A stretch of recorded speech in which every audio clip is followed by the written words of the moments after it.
Teslas have become an increasingly popular sight on the roads and highways of Northern Ontario over the past several years. In my own circle of friends and family, Tesla models like the Model Y and Model 3 are commonly being parked alongside a full-size pickup or SUV in the driveways of many Northern Ontarians. I see a lot of folks running an all-electric Tesla alongside a conventionally powered SUV or pickup truck, and it's all to reduce the fuel costs and emissions of that personal fleet. Turns out the City of Greater Sudbury, where I call home, is following a similar approach. Specifically, they've just added 4 special Teslas to their community paramedic fleet as part of a bigger picture plan to turn the City of Greater Sudbury into a net zero community by 2050. So here are 2 of the 4 Model 3s being used by the community paramedic program in Sudbury, and here's Dennis Quenville, a commander with the city's paramedic services who oversees the community paramedic program. Hello, my name is Dennis Quenville. I'm a commander with the Greater City of Sudbury Paramedic Services. I have oversight over the community paramedic program, and we're about to view 2 of our Teslas. These Teslas are used by the community paramedics to make non-urgent house calls. They're not intended to replace ambulances, but rather these Model 3s give the community paramedics a zero-emission alternative for pre-scheduled non-urgent appointments. Not only do these Teslas slash the per-kilometer operating costs and maintenance to a fraction of the comparable gasoline-powered paramedic response unit, or PRU, like this Chevy Tahoe, they're also about $20,000 less apiece to purchase up front. Over the life cycle of the vehicles, lower purchase and operational costs become additional benefits to the reduction in emissions.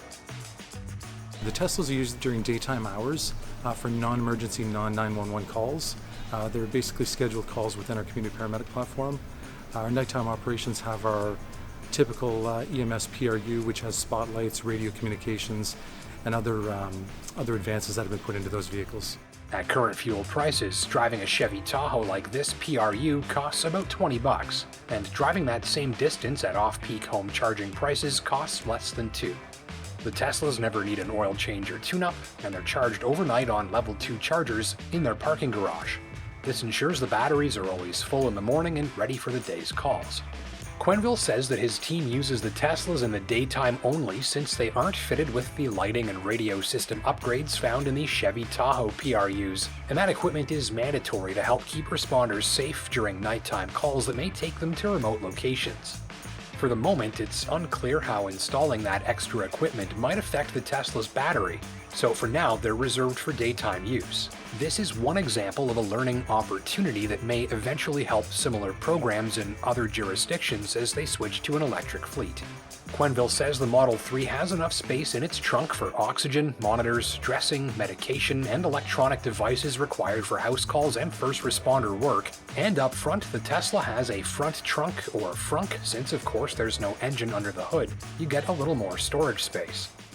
As far as paramedic services go, we're using the Frunk on the vehicle for our personal protective equipment. So this would be our dirty section where we don and doff our equipment. In COVID times, this means that the Frunk and trunk setup allow the paramedics to easily keep clean and dirty gear separated. Tesla recommends charging batteries to 90% for longevity of the battery. On a 90% charge, they stipulate around a 400 kilometer range. Our typical daily use is anywhere between 150 and 200 kilometers within the city limits, so we've had absolutely no challenges. Quenville says an existing Tesla owner on staff helped train his team on some of the new features and functions of the Model 3, and that while some drivers took a bit of time to get used to the one-pedal driving and regenerative braking, the community paramedics have all been happy that they don't have to stop and fuel up. So an interesting application of a new technology to a new workforce and an interesting learning opportunity that's helping Sudbury's community paramedics take some initial steps towards an electrified fleet. Hit that like button down below if you learned something new. My name's Justin Pritchard, and until next time, take care and drive safe.